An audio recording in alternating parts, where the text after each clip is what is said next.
사도신경으로 신앙고백 드리시겠습니다. 전능하사 천지를 만드신 하나님 아버지를 내가 믿사오며 그 외아들 우리 주 예수 그리스도를 믿사오니 이는 성령으로 잉태하사 동정녀 마리아에게 나시고 본디오 빌라도에게 고난을 받으사 십자가에 못 박혀 죽으시고 장사한 지 사흘 만에 죽은 자 가운데서 다시 살아나시며 하늘에 오르사 전능하신 하나님 우편에 앉아 계시다가 저리로서 산자와 죽은 자를 심판하러 오시리라.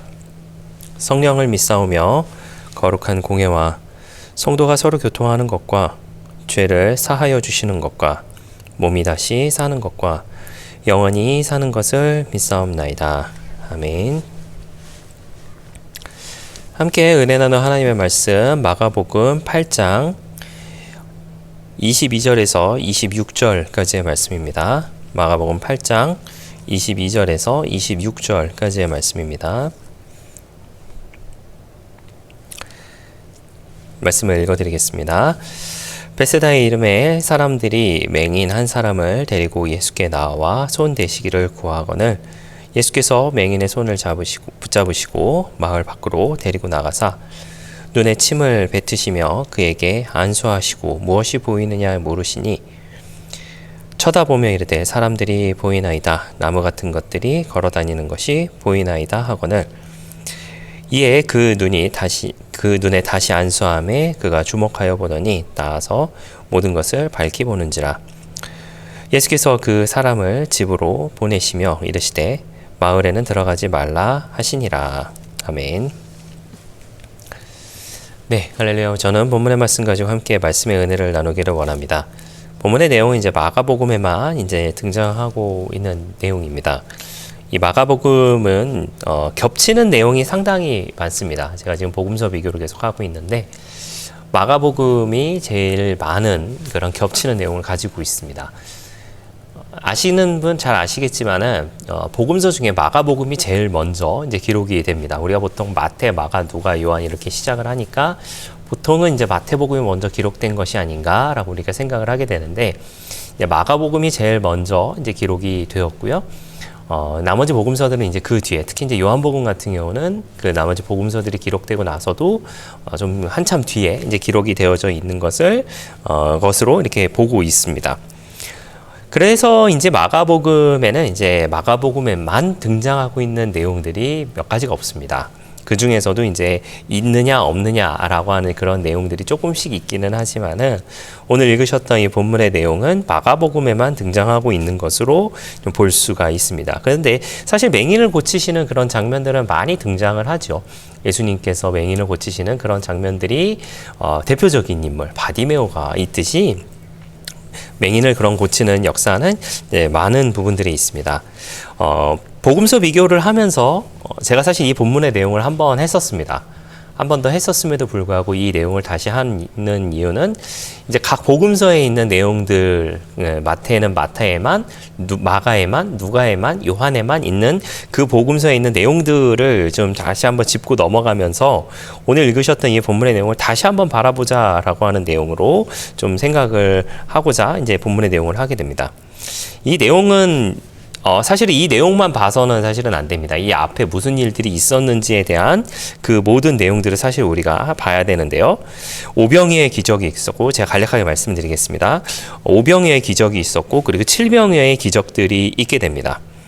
그런 것을 있는 상황에서도 예수님의 제자들이 떡이 없는 것에 대해서 이야기할 때 예수님께서 바리새인과 헤롯이 예수님을 하나님으로 보지 못하고 듣지 못하는 것처럼 제자들도 알지 못하는 그런 안타까운 장면들이 이 앞서 등장을 하게 됩니다. 그러면서 오늘 읽으셨던 이런 맹인을 고치시는 이 사건이 이제 등장을 하게 됩니다. 이것은 이제 예수님의 치유의 역사를 이제 보여주고 있는 그런 사건인데, 내용을 보면은 예수님께서 2번 안수하시는 것을 우리가 이제 목격을 하게 되죠. 예수님께서 즉각적으로 이 맹인을 치료하실 수 없으셨는가라고 하는 걸 생각해 봤을 때 사실은 그렇지 않다라고 하는 것을 제가 이전 설교에서도 한번 말씀을 드렸었습니다.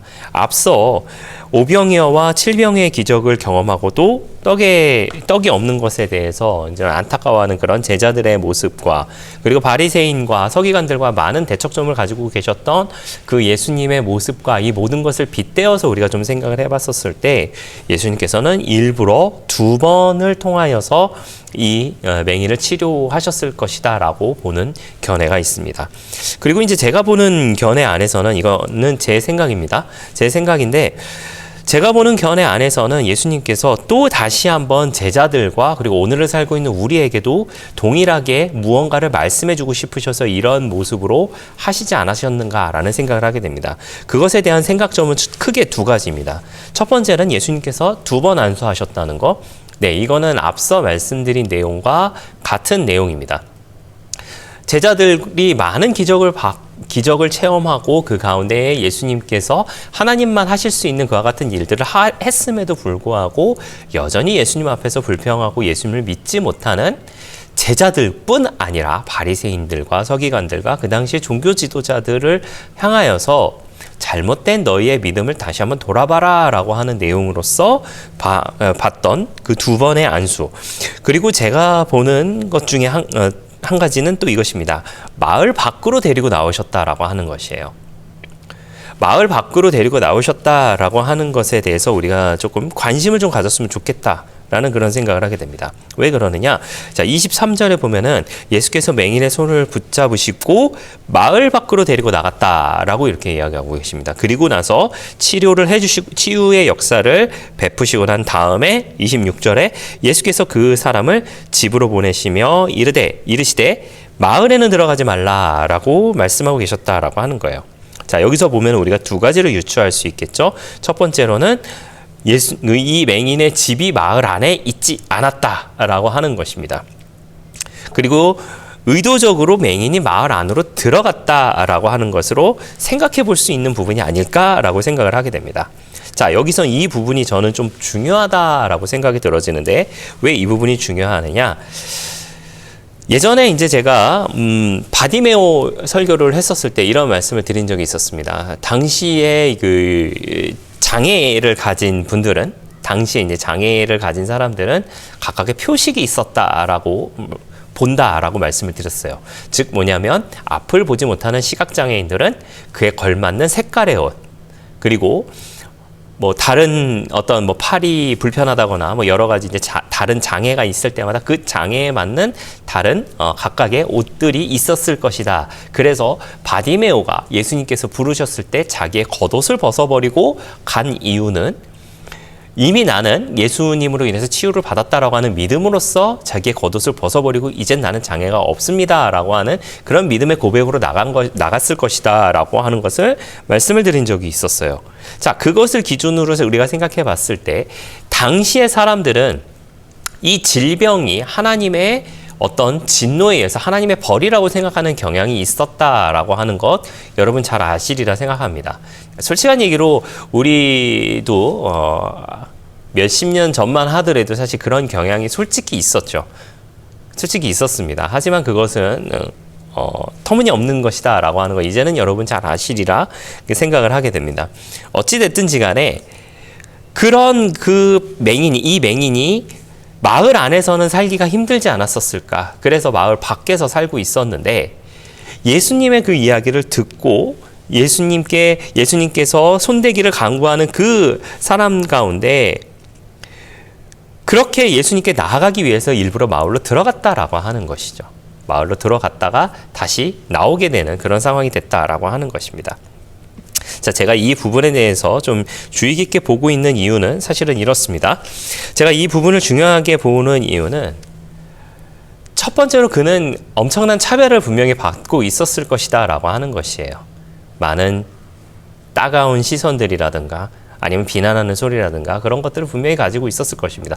그럼에도 불구하고 용기 있게 예수님께 들어갔다라고 하는 것이죠. 그런데 예수님께서는 그 마을의 모습과 그 마을이라고 하는 것이 어떤 것을 상징하는지에 대해서는 뭐 각자의 생각이 다르겠지만 제가 생각하는 것은 그렇습니다.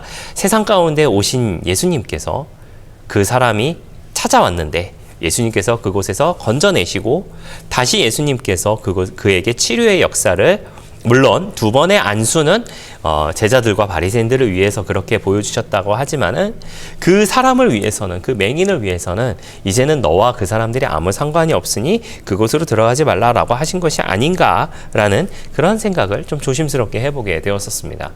사실 우리도 그렇지 않습니까? 하나님의 복을 우리가 간구하며 살아가고 있습니다.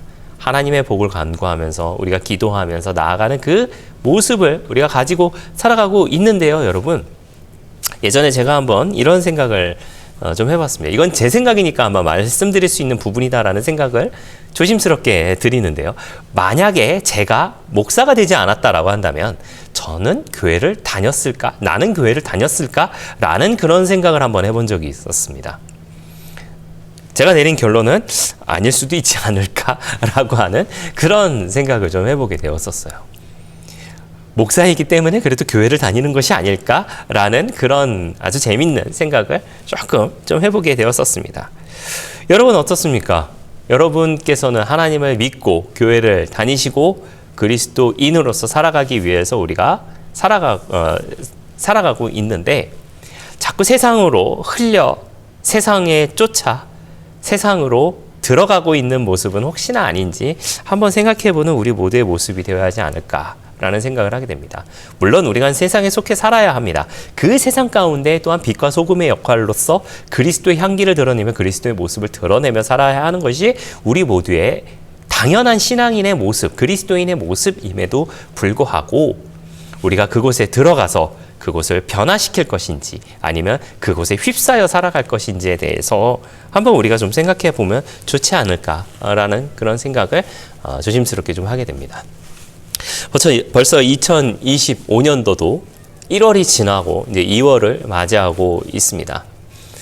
지난 1월에 그 한 달의 그 생활이 여러분 세상 가운데 속해서 살아가고 계셨었는데 혹은 이제 지난주에 이제 우리 명절을 통하여서 우리 가족들을 만나셨었는데 여러분 어떻습니까? 그리스도의 모습을 보여주셨습니까? 아니면 세상의 모습에 휩쓸려 살아가고 있는 모습이셨습니까? 할 수만 있다면 이제부터라도 그리스도의 모습을 드러내며 살아가는 우리 모두가 되시기를 부탁을 드리겠고요. 우리가 그렇게 드러내며 살아가고 있을 때에 또한 하나님께서 예비해 두신 좋은 것을 또 좋은 길을 인도함 받을 것이다 라고 하는 것을 믿고 의지하며 나아가는 저와 여러분의 넉넉한 2025년도가 되시기를 예수님의 이름으로 부탁을 드리겠습니다. 기도하겠습니다. 좋으신 아버지 하나님 감사합니다. 저희를 주님의 자녀 삼아주시고 또 함께 예배드리게 하시니 감사를 드립니다. 우리가 세상 가운데 그리스도의 모습을 보이며 살아가는 우리 모두가 되게 하여 주시고 그렇게 보이며 살아가는 모습 가운데 하나님의 좋은 길을 인도함 받게 하여 주시며 또 하나님의 놀라운 복을 누리며 살아가는 우리 모두가 되게 하여 주시옵소서. 감사를 드리며 예수님의 이름으로 기도하였습니다. 아멘. 주기도문으로 마치겠습니다.